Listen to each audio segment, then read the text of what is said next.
Chers amis, bienvenue. Une autre édition de notre émission fétiche, quelle prétention, à contretemps sur Zitata Télé avec Nadia Selkan. Bonjour Gérard, bonjour Christian. Madame Cinéma, Madame Culture. J'y tiens. Monsieur Musique, Monsieur Économie de la Musique, Madame Monsieur Selkan, Droit bonsoir. d'auteur, Monsieur Droit d'auteur. Bonsoir, Monsieur Boutin. Christian Avec Boutin. plaisir. Bonne semaine. Oui. Tranquille. Oui, Bon, tranquille, voilà. tranquille. Bon, ben alors, puisque la semaine a été bonne, mais plongeons dans l'actualité. Voilà.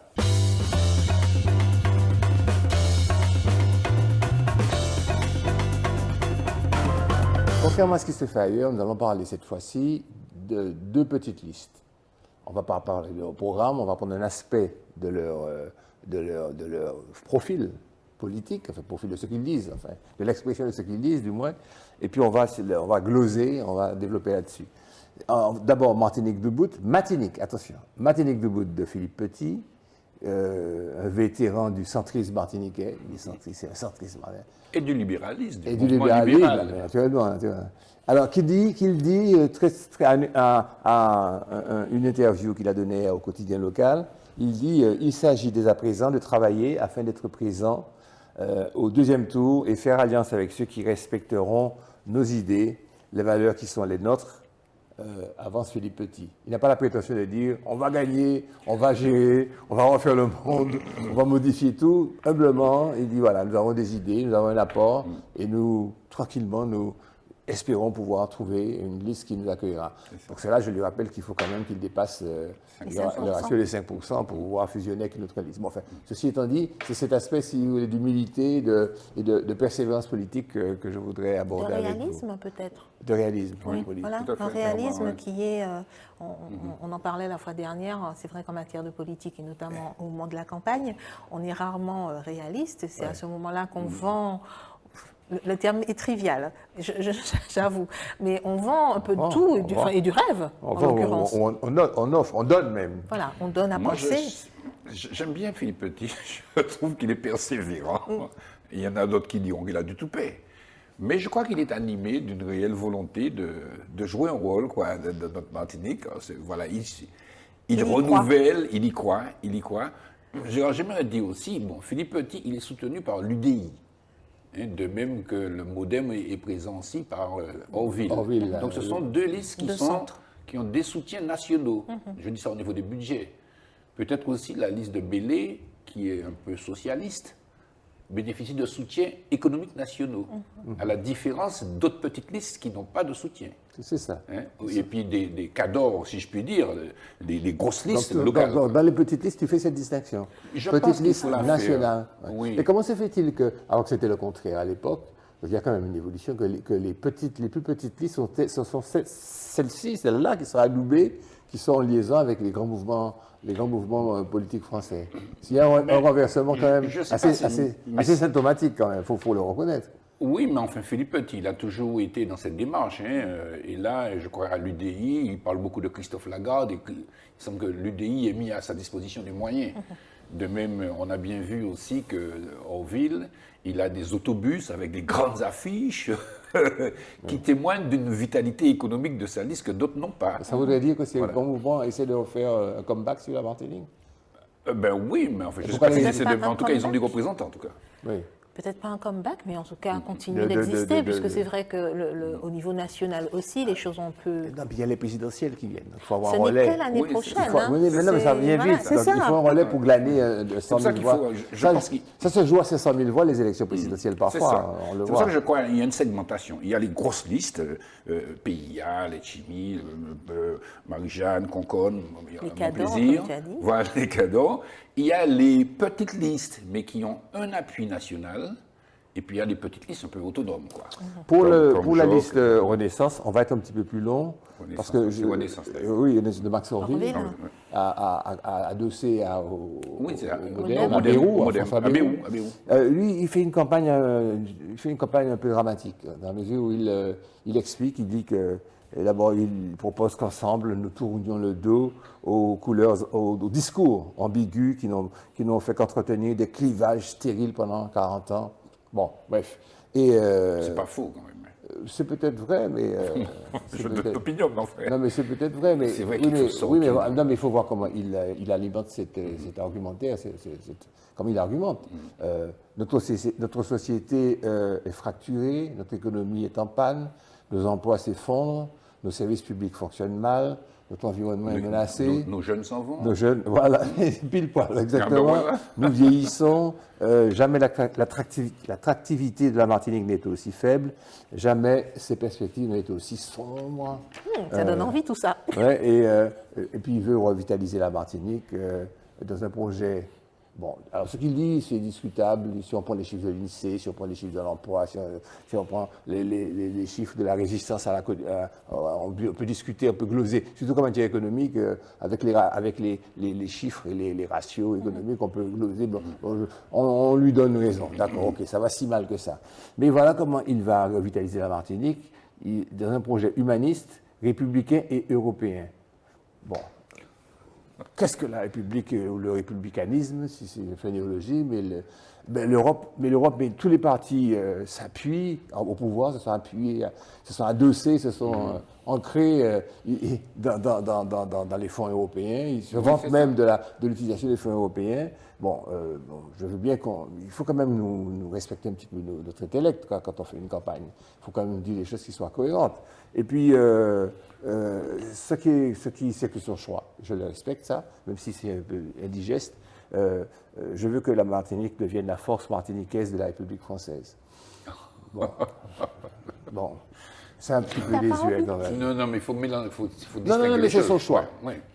Je le respecte. C'est pas le nôtre. Le mien, pardon, c'est peut-être le vôtre. Excusez-moi. Bon.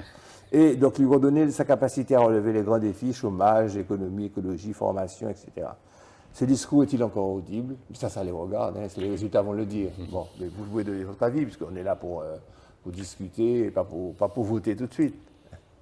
Non, on a quelques jours pour voter, pour faire son choix. Oui, être humaniste, européen, pour la CTM, est-ce que c'est ça qui amène un piment particulier, une épice particulière à la sauce? Est-ce que c'est... Non, enfin... Donnez-moi votre avis. Non, mais, ma question, elle n'est pas pour objectif. Il est toujours difficile de donner un point de vue sur une partie d'un programme. Oui. Okay? Là, tu vas me faire une réponse à Normand. Mais non, mais je ne suis pas en... c'est vrai qu'il est sympathique, voilà. De notre côté, c'est vrai que lui, lui aussi, comme Philippe Petit, peut-être il est venu un peu après, il est persévérant. Il croit en un centre martiniquais. Hein, on a bien vu que notre histoire a été jalonnée d'opposition entre les communistes, les socialistes, le PPM, les indépendantistes, la droite, etc. La droite a explosé. Et puis on a bien vu qu'il y a un courant centriste en France depuis très longtemps, depuis Giscard d'Estaing notamment. Donc je pense qu'il continue à essayer d'éviter les extrêmes pour parler un langage. Alors, il parle d'humanisme, mais il n'a peut-être pas tort, parce que l'humanisme, c'est le civisme, c'est la paix sociale. Attends, quand tu envisages de redresser la Martinique pour la République française, personne ne dit ça encore. Hein. Même la droite locale ne dit plus ça. Qui Mais c'est pas un gros mot. Non, c'est pas un gros mot, mais je parle au niveau conceptuel, au niveau des idées. Oui, mais ne me dis pas que c'est du centre, ça c'est pas du centre, c'est une position droitière. Pas droitière, pardon, Max. C'est une position de droite, L'humanisme? Une position de droite de l'époque où de gens qui étaient respectables et honorables, des petits, des Mille Maurice et tout. Nous allons redresser la Martinique pour la République française. Parce que c'est notre devoir, comme dans le même sens, je les respecte, la dissidence pour sauver la France, le pays. Mais c'est depuis de notre époque, enfin, je crois. Oui, mais de notre côté, je suggère ça. De notre côté, j'ai un petit clin d'œil pour Joe Desormeaux qui avait fait Voici le loup au moment de l'Europe. Et aujourd'hui, tout le monde jure par l'Europe. Ouais. Mais nous sommes d'accord. Oui, tout le monde jure par l'Europe. Mais pour le coup, je ne l'entends pas comme ça. Tu sais, humanisme, oui, ça c'est bienveillant et c'est bien qu'il y en ait qui le disent. République française et Europe. Oui, voilà, enfin, c'est un petit peu plus cruel dit comme ça. J'essayais d'être bienveillante, mais sur le fait qu'il insiste sur la République, ça veut dire qu'il n'a pas dans son programme et dans ses idées, il n'a pas de volonté d'émancipation, enfin hors République, d'indépendance ou d'autonomie. Et puis ne pas parler de l'Europe, plutôt parler de l'Europe, je trouve que c'est pas que c'est cohérent, mais c'est logique, on ne peut pas ne pas parler de l'Europe, parce que de toutes les façons, nous sommes Européens, aussi bizarre que ça puisse paraître, il n'y a même pas de choix ou de positionnement à avoir par rapport à ça, c'est une réalité, et accessoirement, c'est une réalité économique. Je peux poser une question. Qui est parmi les candidats, quel candidat vous pourrez qualifier de non-humaniste? Oui, non, mais que lui, il le dit. Non Il républicain. le dit et il l'affiche. Ah ben oui, mais il faut dire je suis homme. Alors il affiche qu'il est homme, je suis femme parce que peut-être on est femme. Tout le monde est républicain parce que dans la République française, tout le monde est humaniste parce qu'on croit aux valeurs de l'humain. Même en France, il y a beaucoup de gens qui se réclament républicains. Dès qu'il y a des débordements, alors Gérard, tu es juriste, res publica, la chose publique, le peuple, c'est-à-dire le suffrage. La loi de la République. Les lois de la République. Alors, c'est pas le même, ce n'est pas le même républicanisme. Ah bon, dépisé alors. Non, celui de Trump. C'est le même? Ah ben non, Ah non, celui des brigades républicaines. Nous faisons l'analyse. Vous êtes des intellectuels. Alors on ne prend pas un concept, on ne le lance pas comme ça quand il a 1000. Mais justement, tu parles de Trump. Non, là, on est dans l'Europe. Oui, non, c'est pas l'Amérique folle de Trump qui est revenu à un réalisme. Vous disiez qu'il fallait avoir de la pertinence en matière d'analyse politique, en comparant un petit peu le marché des analystes politiques. Je ne vais pas aller plus loin. Il ne faut pas qu'on fasse comme ça et qu'on passe à la surface des choses. Si on fait l'analyse du concept de république et de républicanisme, c'est une affaire qui est importante. Il y a donc 5 ou 6, je ne vais pas faire un cours de sciences politiques, mais bon, ce que je veux dire, c'est que quand on lance un concept comme ça, quand on est en campagne pour monter à plateau et puis gérer les routes, etc., il faut que ça ait un sens. C'est tout. Mais on a fini avec ça, on ne va pas plus loin. OK. Et là-dessus, oui, pour le coup, je vais être d'accord avec toi. Il a pris ces 3 mots, ça veut dire qu'il pense bien s'appuyer sur tous ces éléments pour construire, plus que son programme, en tout cas l'exécution de ce programme quand il sera arrivé à Plateau-Roi. Alors, en tout cas, on peut dire qu'on a un environnement politique bien actif. Oui. Pour le Nous moins. avons un peu trop de candidats, mais enfin, c'est un jugement, mais en réalité, ça fait beaucoup. Ça fait beaucoup. On a déjà parlé de ça, ce qui fait que les électeurs sont parfois déroutés, mais en même temps, les électeurs ont autant plus de possibilités d'écouter des discours politiques. Ou pas. Ou pas. Bon, allons dans le sordide. Oui, il y avait un système mafieux à Odyssey. Pour la première fois de ma vie, j'ai malheureusement dû licencier les directeurs et les techniciens, donc des personnes qui devaient être exemplaires. Ces personnes ont été licenciées car il y a eu des malversations, des détournements de fonds et des conflits d'intérêts avec des entreprises qui ont bénéficié de marché. Autrement dit, je te donne le marché, mais tu me donnes de l'argent, tu me donnes des avantages en nature, tu me donnes des billets d'avion, tu me donnes etc. De la corruption. Il y a un élu qui a un candidat, je ne peux pas le nommer, qui a dit directement dans les médias qu'il y a des responsables à Odyssey qui ont des sociétés et que Odyssey est le premier client de leur société. Mais enfin bon. Le directeur Jude Christine donc, a eu ces gros problèmes-là. Parce que le candidat dont j'ai parlé, c'est Yann Monplaisir. Il s'appelle Jude Christine et il a eu de gros problèmes avec le personnel parce qu'il a dénoncé cette petite série de petites machines. Alors, d'arrangements. Alors, moi, je dois me battre ma coule parce que j'ai participé, ça fait quelques mois, à une émission avec Eddie Marajo, une émission très bonne et excellente qui s'appelle Politiquement Incorrect, c'est une chaîne amicale, amie.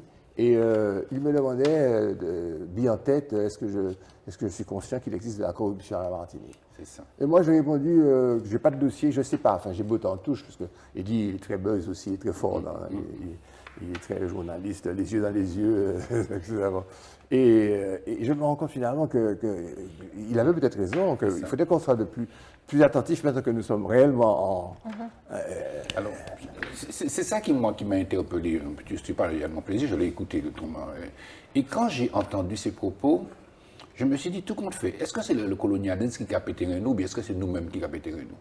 Enfin, bonne question. Voilà, vous voyez, parce que c'est vrai qu'on accuse la France, on accuse ci, on accuse ça, mais nous-mêmes, parce que Yann, il dit, t'as qu'à profiter pour mettre Hichli, t'as qu'à profiter pour mettre... Ah oui, dans sa dénonciation globale du système. Il y a une situation régulière de préférence, de complicité, de vagabondage. De pistons, de filons. Tu comprends? Et comment peut-on avoir la prétention de stabiliser un pays? Et comment Comme ça. veut-on exiger des gens qu'ils aillent mettre leur bulletin dans les urnes lorsqu'ils savent que ça ne sert absolument à rien, que ça ne va rien changer à leur quotidien et qu'il vaut mieux faire le siège du maire pour avoir un poste pour son fils, il vaut mieux faire autre chose peut-être. Mais Parlant des femmes, malheureusement, pour avoir des avantages directs. C'est la réalité de ce pays. Je passe. C'est la réalité. N'empêche que sur le Odyssey, comme on a eu l'occasion de le dire sur le transport, moi je me dis toujours, et pendant ce temps-là, l'usager, à quel moment on a une pensée, une réalité dans l'activité, dans le contexte. de la raison pour laquelle on est présent accessoirement.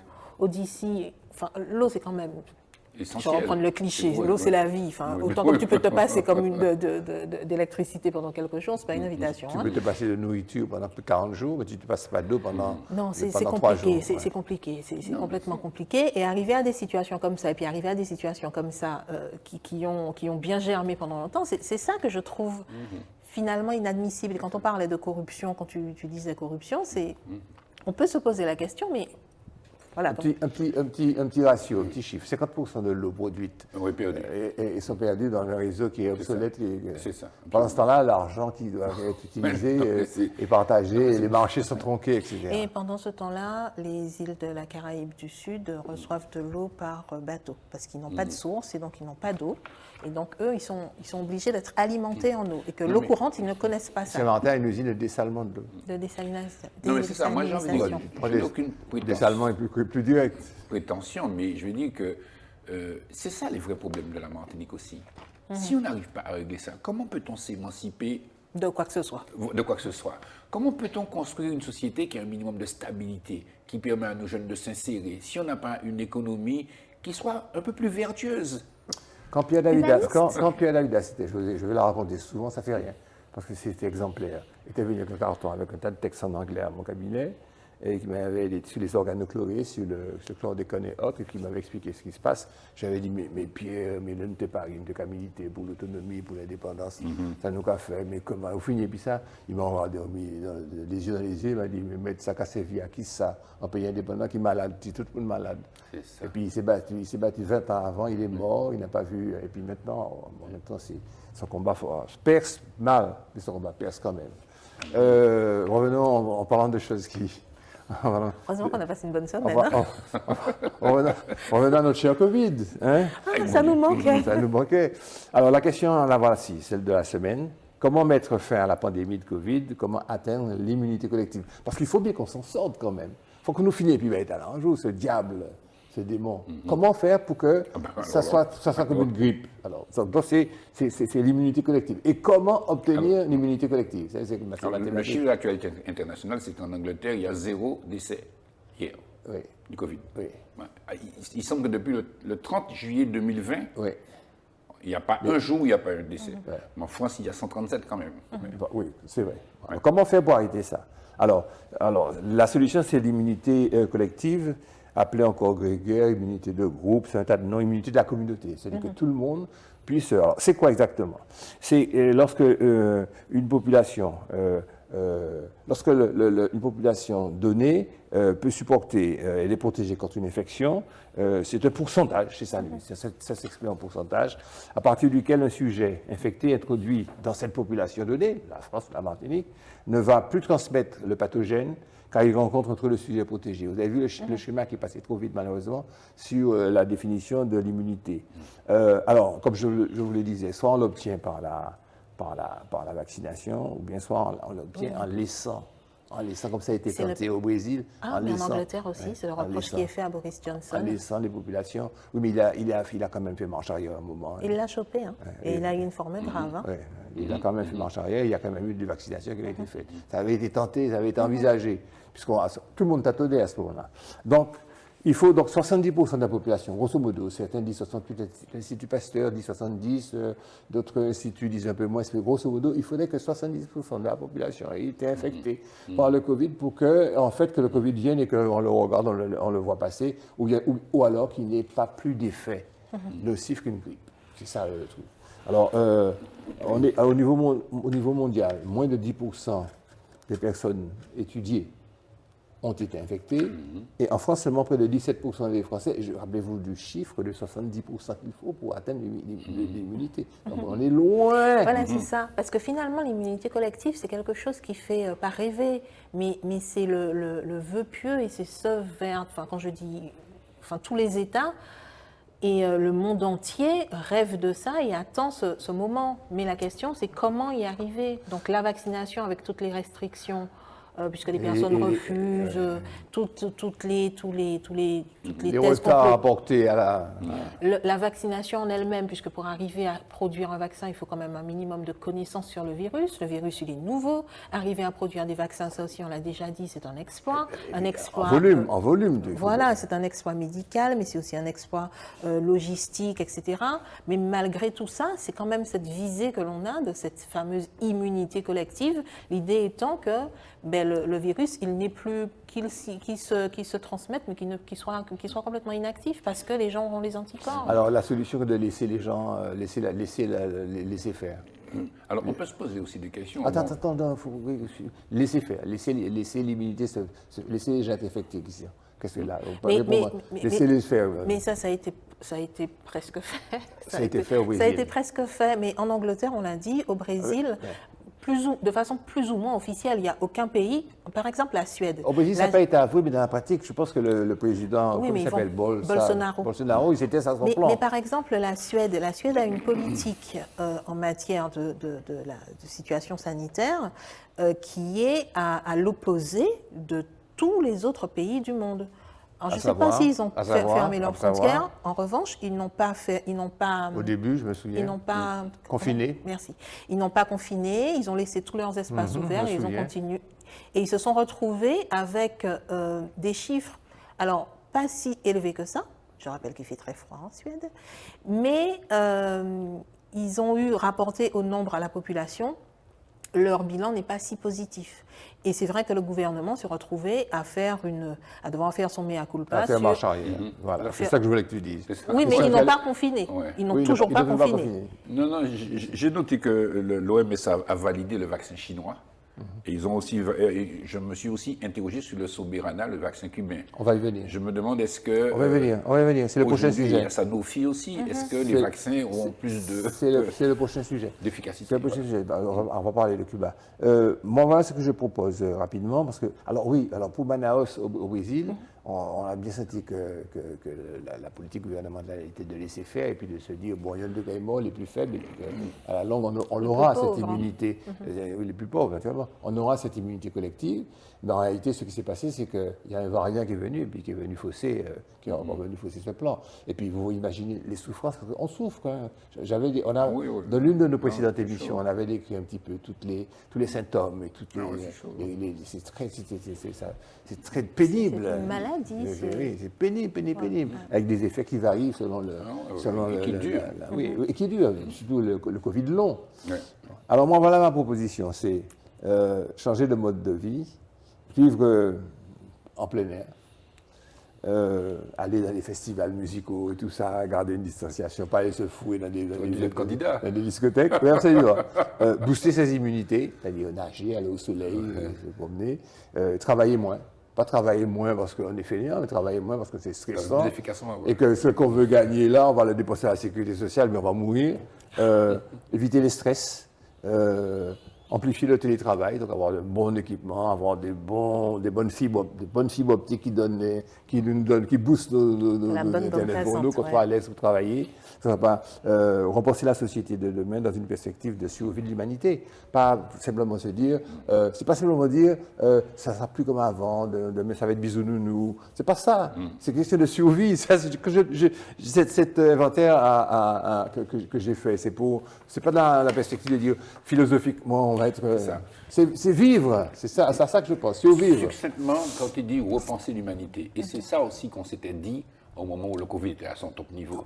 Mais on a le sentiment qu'on veut repartir dans la folie. Oui. C'est pour ça que tu as raison, Christian. C'est pour ça que j'ai fait la précision que repenser l'humanité, c'est pas pour philosophiquement. Non, c'est repenser l'humanité pour vivre.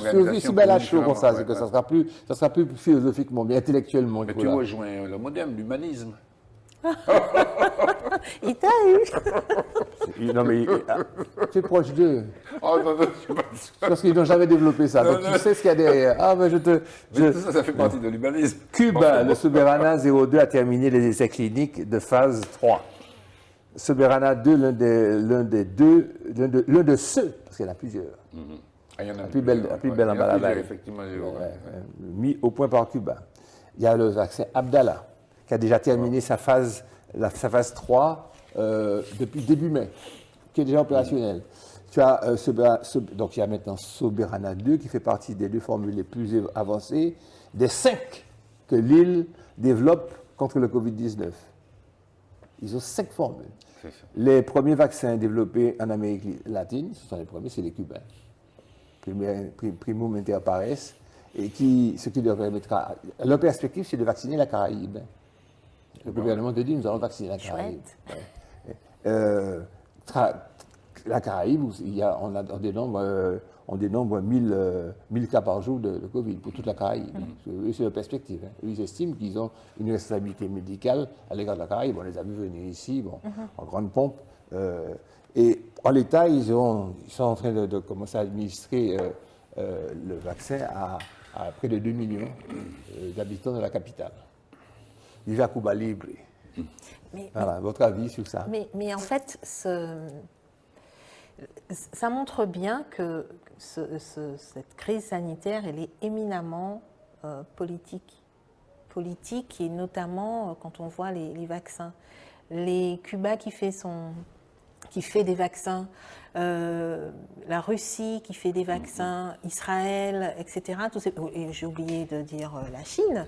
La Chine, l'Angleterre. Les États-Unis ils ont commencé avec Pfizer, Moderna, mais il y a aussi Johnson & Johnson. Enfin, derrière tout ça, qui n'a pas eu de bons résultats, derrière tout ça, il y a quand même des enjeux politiques, et l'OMS qui valide tout, mais l'OMS qui a été tellement chahutée au moment de l'émergence de la crise, dans sa relation compliquée avec les États-Unis, tout ça, ça reste quelque chose d'économique, mais de géopolitique. Voilà, je cherchais le terme. De géopolitique qui est vraiment terrible.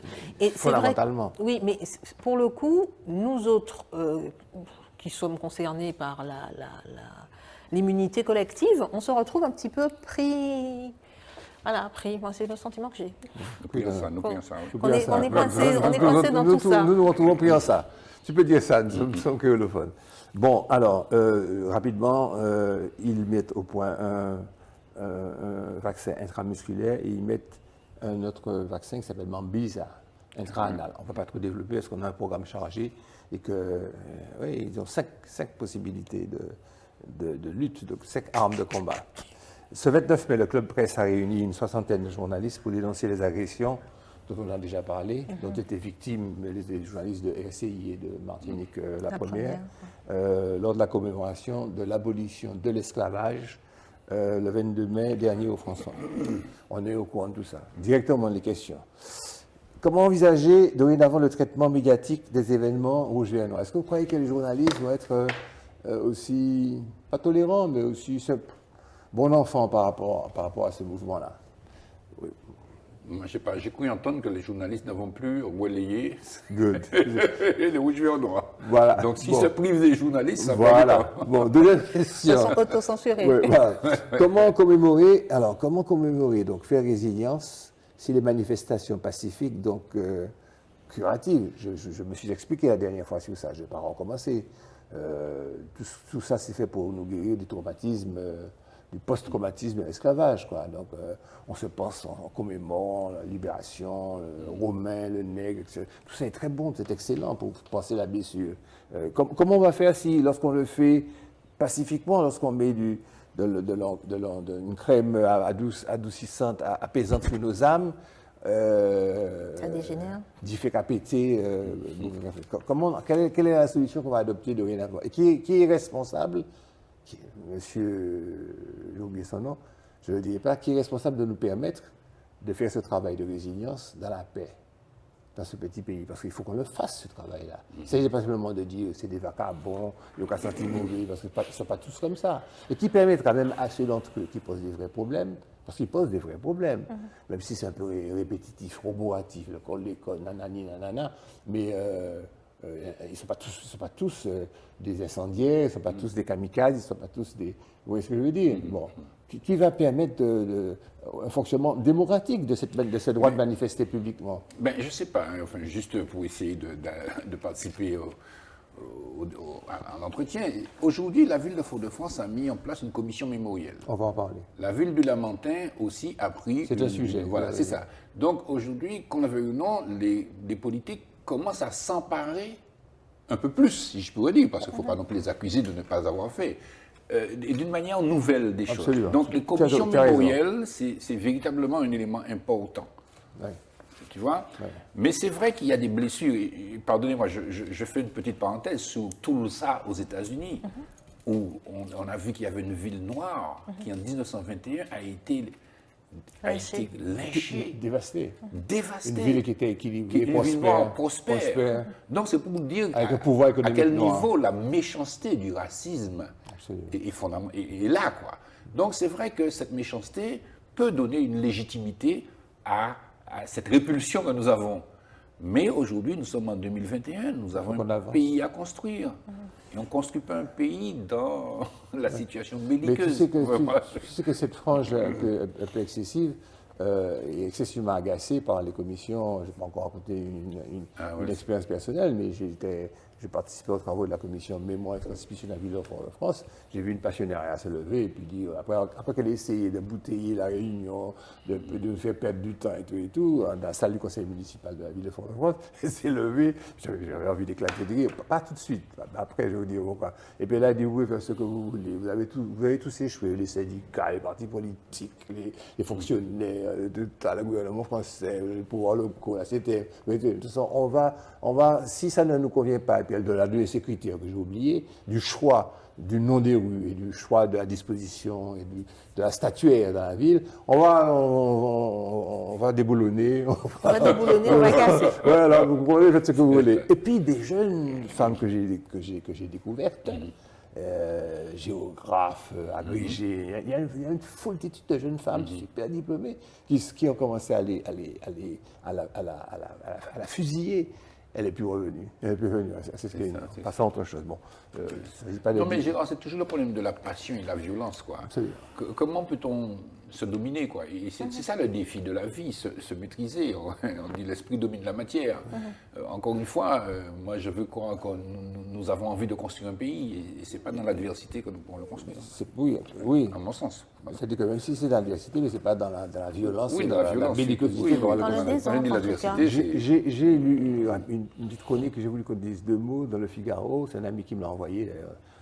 C'est symptomatique où il se passe maintenant je résume pour avoir mes fiches.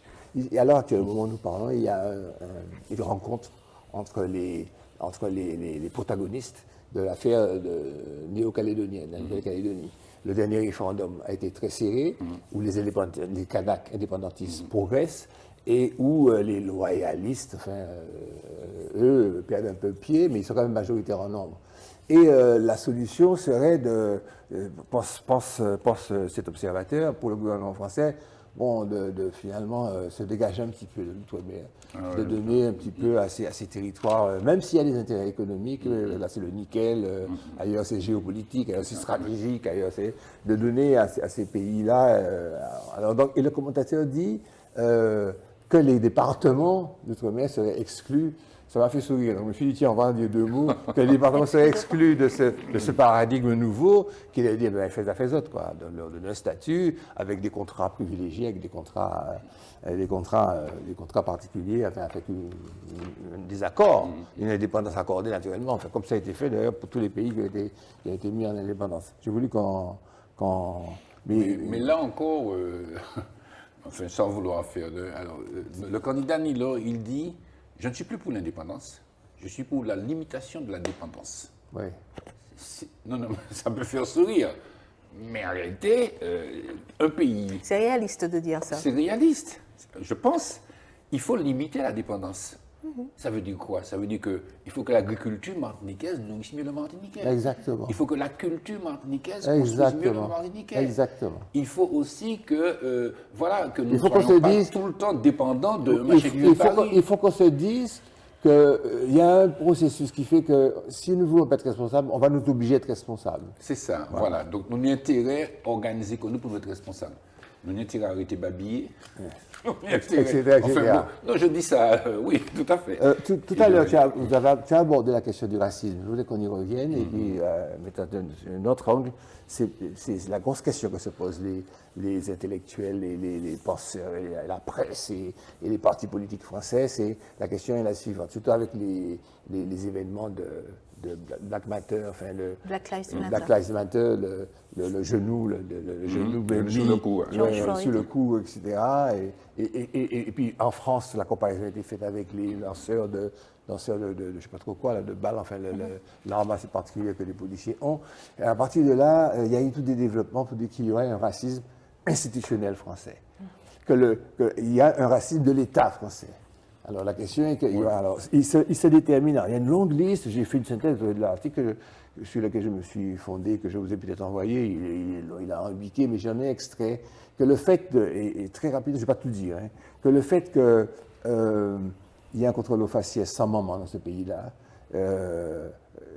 qu'il y a une politique migratoire assez particulière, la manière dont sont traités les étrangers venant demander des papiers dans les préfectures, la non-gestion de la crise des migrants, les contrôles d'identité, contrôle aux faciès, les violences policières illustreraient, mais typiquement, fondamentalement, le racisme de l'État, le manque de moyens pour les établissements où 93, le département 93, 94 ont manifestement des sous-moyens, des professeurs apprentis, quoi, commençant juste tout diplômés. Ouais, voilà. Des circulaires qui contournent la loi.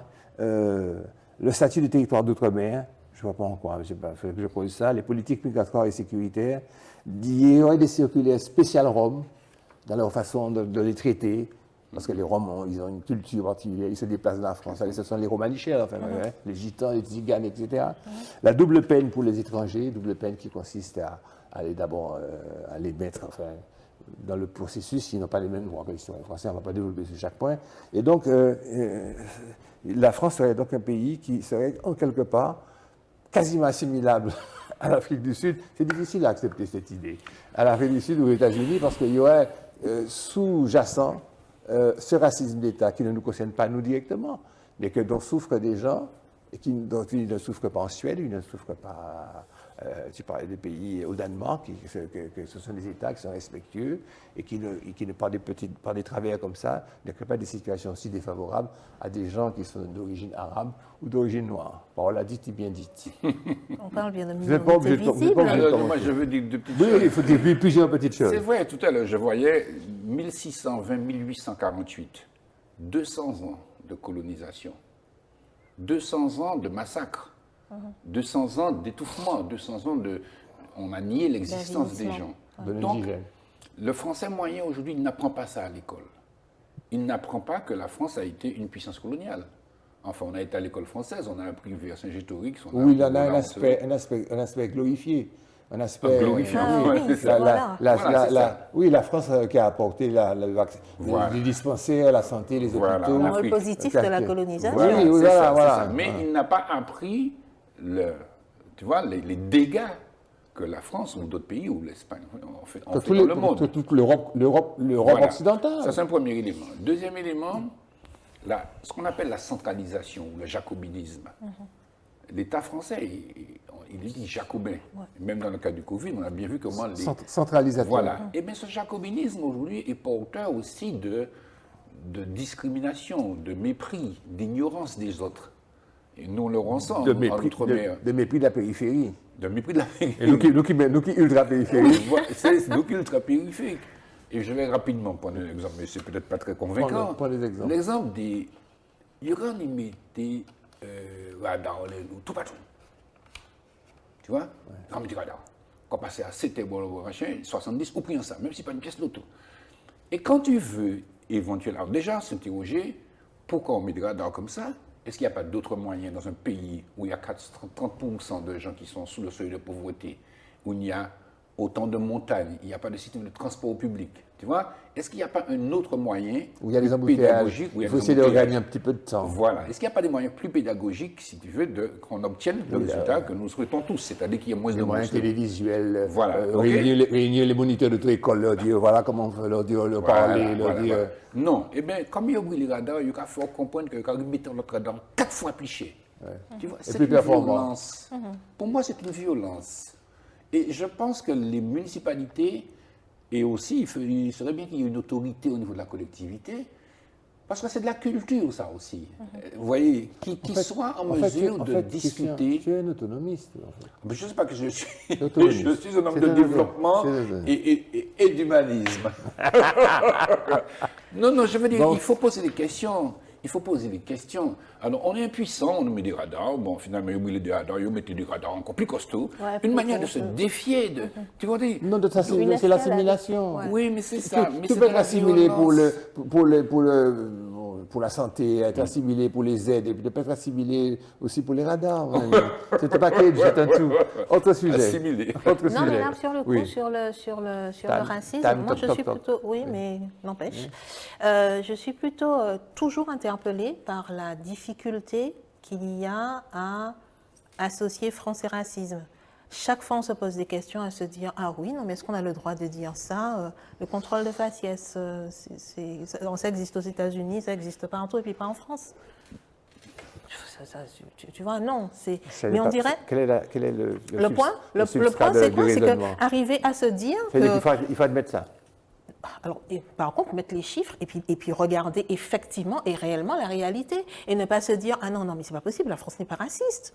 Si il y a une telle pérennité, enfin pas pérennité, mais à le dire et à le telle répéter importance, oui. et que ça revienne, le cas de Adama Traoré, aussi Black Lives Matter, et pour le coup, le combat de ses frères. Donc là, ils sont tous revus par les impôts, enfin, on leur trouve toutes sortes de choses, ils sont tous des délinquants finalement. Ils vivaient très bien avant que leurs frères ne soient assassinés. Hein. Mais regarder les choses clairement, comme par exemple l'Angleterre l'a fait en disant, ben oui, on a été esclavagiste, oui, on a ce passé-là, il faut qu'on le regarde de façon à pouvoir l'assumer. Pas entrer dans une situation forcément, un regard... il y a les méchants et puis il y a les petits et puis les victimes, c'est pas ça. Mais en tout cas, dire les choses. Je peux te proposer une formule.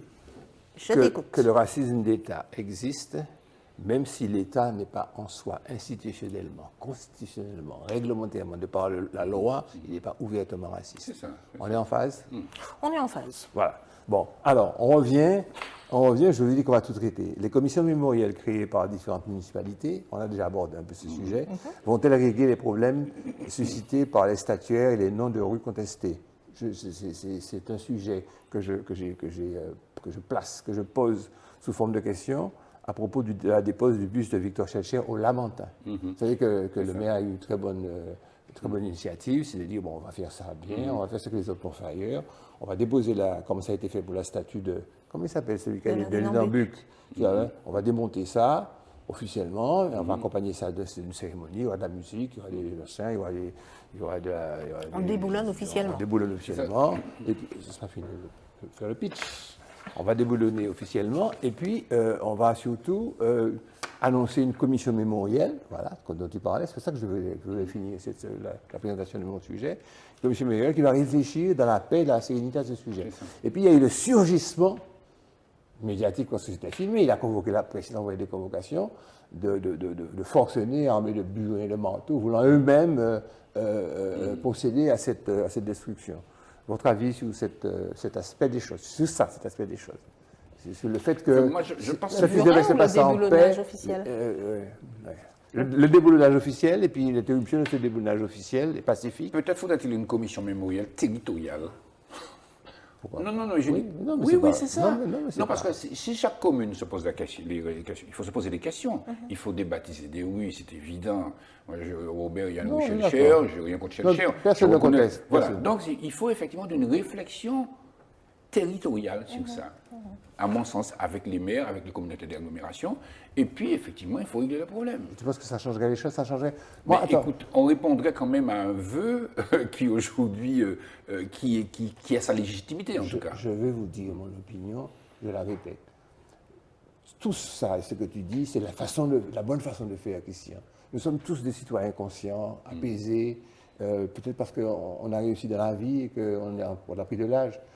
Cette blessure, ce post-traumatisme de l'esclavage, il faut le régler avec les commissions mémorielles, au niveau communal, au niveau territorial, au niveau EPCI, peu importe. Il faut tous ces processus, parce que tout ce que nous avons fait maintenant, tout ce que nous avons fait maintenant, notre histoire est faite de résilience et de réparation, d'adaptation au bobo qu'on a et de survie.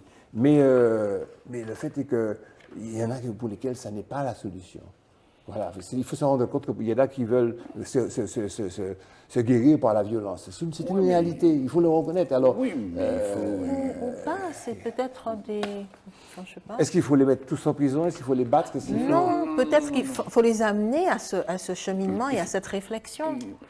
Parce que ce que tu disais sur le déboulonnage officiel, enfin, c'est une vraie action, c'est un vrai travail, c'est de la construction, c'est indéniable. Mais tu as compris ce que j'ai dit, parce qu'il y en a pour lesquels cette façon de faire n'est pas une façon de régler le problème. Parce qu'ils ont quelque chose à Parce exprimer. qu'ils veulent le faire dans la fureur, parce que eux, leur guérison, moi je fais de la psychanalyse à bon marché, c'est pas mon boulot. Mais à l'évidence, ce sont des gens qui estiment que cette façon de faire, de s'auto-guérir, n'est pas bonne. C'est ça. Mais tu sais, Gérard, il y a toujours, c'est pas pour critiquer, des positions extrêmes. Dans le temps, c'était le prolétariat qui doit renverser la bourgeoisie. Ouais. Tu commences à dire, c'était radical. En fait, tu me dis comme j'ai déjà dit, comme ma grand-mère me dit, vous trouvez la vie à coucher, vous les mettez debout. J'ai déjà dit ça plusieurs fois. Non, mais il faut aussi pas combattre, mais dialoguer avec ce qu'on appelle les extrémistes. Ils ne veulent pas de dialogue. Et je ne leur reproche pas de ne pas vouloir le dialogue parce qu'ils estiment que le dialogue n'est pas la guérison pour eux. Je ne porte pas de jugement de valeur. Je porte un jugement presque comme scientifique et médical sur une situation. Mais ce ne sont pas... Il les venger quand il pas les construire. Non, je ne sais pas. Non, mais ce n'est pas mon job. Je constate simplement que le maire qui s'est dit on va faire comme les autres, mais on va donner les autres qui l'ont fait en catimini, qui entend parler de la commission mémorielle de Fort-de-France, qui entend parler de la commission mémorielle de Chelchier. Mais il faut que les médias. Le déboulonnage s'est fait tranquillement, le déboulonnage de Fort-de-France. Des s'est fait tranquillement. Lui, il a voulu faire solenniser. Il y a une petite partie, il y a un petit aspect politique dans ça, un petit côté de la mise en scène, mais c'est bien, parce qu'il faut de la mise en scène. Je ne lui reproche pas. Pourquoi? Bon, mais parce que ça fait un bide. Restons dans les monuments. Monument préféré des Français, choisissez le site qui représentera la Martinique, la bibliothèque Schellcher, ou le jardin de Balata, ou la maison de Messésère, dans le cadre d'un concours, toujours avec cet inélérable Berne. Il ne faut pas que je le critique trop, parce qu'il vient de donner 500 000 € au Sacré-Cœur de Balata, dont je m'occupe de la réhabilitation. Il faut vraiment critiquer Bougla, parce que je fais une émission pour que je fasse intéressant. Tiens, ma chère Basile, regarde-la comme elle est belle. Mais imaginez-vous qu'elle pisse de l'eau, elle pisse de l'eau de partout. Ça, c'est notre bibliothèque chez Cher, où nous avons passé tant de... Et la maison de Césaire à côté, qui est délicieuse. Et au fond, vous voyez le jardin de Balata. Est-ce que pays est belle? Oui. N'est-ce pas? Bon. Alors, moi, là, mon commentaire, vous allez me dire si vous êtes d'accord. Vous allez être d'accord. Cette valorisation des sites et monuments ne prend jamais sa source dans une initiative qui vient de nous, de nos élus, particulièrement pour notre patrimoine. On est bien placé, patrimoine Martinique. Les nouveaux venus, eux, devront prendre en compte, ceux qui viendront au plateau A, l'effet valorisant de telles initiatives, puisque c'est de l'extérieur que ça se fait. Ils le font, ça a été le loto du patrimoine, ça a été choisissez votre marché, votre meilleur marché, choisissez votre plus belle commune, et puis nous, alors pourquoi ça ne viendrait pas de nous pour notre propre valorisation, etc. Et puis ça passerait aussi peut-être par la réhabilitation et la mise en valeur de notre patrimoine. Ça a des conséquences économiques et tout ça. Mais quand j'ai appris à des débats que même les édifices de la collectivité qui sont utilisés prennent de l'eau et qu'on met des serpillères, je me suis dit qu'il ne faut pas trop s'illusionner et qu'on pourra aller s'occuper de la maison de Béanzin, qui est sur la route de Didier. J'ai vu qu'on a quand même coupé l'herbe. Non, celle-ci, c'est la maison de Félix Eboué, ou celle de Béanzin, etc., qu'il faudra. Donc, une véritable petite révolution à ce sujet. Alors, comment ça se passe ce concours-là alors? Ce concours-là, c'est que on va voter, etc., Internet et tout. Mais c'est vrai qu'on a de beaux monuments. Là, Oui, on va voter, puis ensuite il y aura un vote au niveau national français. Ouais, Il y a des présélections, le processus classique. Quoi. Ça fonctionne très bien cette histoire d'ailleurs. Vive Internet, quoi. La promotion des langues régionales. 2 mots, vous le savez, puisque le temps toc. Je dis que ça, et puis après je vous passe la parole. Très rapidement, on n'aura que 5 minutes pour terminer. Les langues régionales, la Cour de cassation nous a dit, le Conseil constitutionnel, pardon, non, il n'est pas question d'accepter, mais ces sujets, on va les retraiter. On a des sujets qu'on laisse comme ça en rable. On a à traiter l'aspect politique de Manuel Césaire. Manuel Césaire. L'aspect politique. C'est politique. Non, poétique. Ah, poétique. Le mot qu'il avait fait sur le décès de Il faudrait qu'on revienne extraordinaire. sur les langues régionales. Il faudrait qu'on ait une secrétaire qui nous dise la prochaine. Oui, les langues régionales, c'est un sujet important. On en parlera, mais sachez-le. Donc, nous avions à traiter de la construction de vivre ensemble, mais enfin, indirectement, on l'a traité avec 2 interventions. On va parler de ça aussi, d'un psychologue qui s'appelle Patient, et puis de Guillaume de Rênal. On va gloser. Voici Guillaume de Rênal, jeune béquet qui intervient dans le champ de la. Et voici la photo de Pastel, qui est un sociologue, qui a des mots très forts pour expliquer comment il faut vivre ensemble dans l'harmonie, l'USL, dans la paix. Mais ça, on n'a pas le temps beaucoup de développer ça. Je vous passe directement. Et nous sautons malheureusement les 95 projets. On va en parler aussi. 95 projets du ministère de la Culture qui veulent favoriser le spectacle vivant. On va en parler. Donc on a déjà de l'avance. On a traité les sujets la prochaine fois. On annonce nos sujets. Et je vous laisse, Madame Cinéma. Je vous laisse nous parler de Spike Lee, c'est bien Madame ça? Lee. Madame Oui, oula. Vous avez 2 minutes. Vous avez 2 minutes. 2 minutes pour parler de. Oui, mais bon. Je ne ferai aucun commentaire. Alors, 2 minutes pour parler de Spike Lee, un Donc, on voit la réalisateur photo, là. toujours Love and Hate, toujours aussi énervé, qui parle de la condition des Noirs et qui, depuis... il va être le président du Festival du jury de Cannes. Ouais. C'est la première fois qu'un Noir a ça, et on ne peut pas... Enfin, je veux dire, vous tous, vous avez entendu parler de Spike Lee, vous avez vu ses films. Et son militantisme aussi, voilà, c'est radical. Hein. De son premier film, La Darling n'en fait qu'à sa tête, qui est un film de guérilla. C'est des petits films nerveux qui sont faits dans des conditions épouvantables d'un point de vue production, qui se trouvent récompensés au festival, et tous ces films qu'il a présentés. Et jusqu'au dernier, Black Klansman. Alors pourquoi j'ai choisi Black Klansman, c'est que c'est c'est l'avant-dernier film qu'il a fait et qui a été présenté à Cannes, avec 2 acteurs, un nouveau qu'on ne connaissait pas qui s'appelle John David Washington et l'autre Adam Driver. Et en fait, John David Washington n'est autre que le fils de Denzel Washington. Denzel Washington qui est devenu son acteur fétiche lorsqu'ils ont joué, à partir de 90, quand ils ont joué Moby Blues, et par la suite Malcolm X, qui a valu... Enfin, parler de Malcolm X et être nommé aux Oscars, c'est quand même un exploit. Et il avait surtout dit à Denzel Washington, j'aime beaucoup cette anecdote, il lui avait dit, mais tu n'auras jamais de succès parce que tu es trop beau et les Blancs, ils ne vont pas te prendre au sérieux. Denzel Washington, 2 Oscars. Voilà. C'est excellent. Bref, concis et fort. Monsieur Boutan. Ah, il faut que je parle. Ben, un petit clin d'œil au pass culture, c'est quand même un dispositif assez intéressant. Ce serait peut-être bien qu'il y ait un pass de culture local. Il y en a un qui sera mis au point. Non, il va exister. Ah, ben c'est super. Non, quand j'ai dit local, par la collectivité. Ah oui, ça c'est l'État. Qui s'ajouterait. Oui, mais pourquoi pas? Oui, qui s'ajouterait. C'est une idée, absolument. Parce que ne serait-ce que pour pouvoir aborder le prix des livres, etc., c'est une question. Absolument. Un livre sur Amazon te fait 20 € de plus ici pour les transports. Tu as remarqué ça? 20 € pour le transport, je ne sais pas quel transport nouveau ils ont. Bon, bref, continue. Dis aussi, rappeler qu'on est 30 ans après le décès d'Eugène Mona, et il y a un film qui était organisé par Marina Jallier, qui a été tourné sur Eugène Mona, qui va sortir au mois de septembre. Marina Jallier, qui est la réalisatrice, qui avait fait effectivement le film sur Big Jazz Collective. Tu as vu des rushs de ce film-là? Tu sais comment c'est? On t'en a parlé? Non, je n'ai pas vu des rushs, mais je sais que beaucoup d'artistes ont témoigné, Alfred Varras, Willy Léger, enfin plein de gens, Colo Barthes, tous ceux qui ont connu Mona.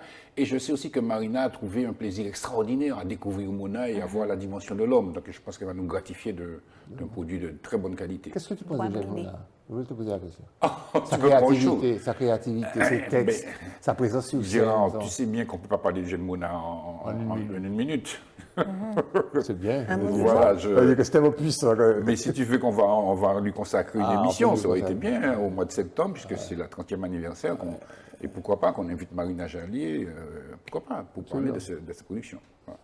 Et puis je voulais faire un petit clin d'œil à un album de Jean-Philippe Fanfan. Oui. Jean-Philippe Fanfan qui a 54 ans et qui a fait un album since 1966, hein, puisque ça, voilà, depuis 1966, c'est vraiment une grande famille de musiciens. Il a enregistré avec Stéphane Castries, avec pas mal de gens, et c'est son premier album. Et puis en plus, il est dans un projet avec la ville de Fort-de-France, Music Lab. Vraiment, je voulais lui faire un petit clin d'œil parce que et puis c'est le batteur de The Voice, entre autres. Son oncle, Fred Fanfan. Oui, pianiste, qui est décédé. Ouais. Eh bien voilà, c'est sur ces paroles un peu tristes du décès d'un musicien, mais enfin... Mais aussi, voilà, joyeux sur l'album de Jean-Philippe Fanfan. Oui, Fanfan, voilà. Il depuis continue. 66. Voilà, il continue. Qui fait partie de l'écurie aussi il sort un disque à la mort de son oncle ou de son grand-oncle qui nous permet de terminer sur une note de musique. Tout à fait. Virtuelle. Et cette émission, en vous demandant de persévérer, de prendre patience avec nos discussions et nos bavardages. Vous allez toujours en tirer quelque chose à la longue. Au revoir mes amis, à la prochaine émission.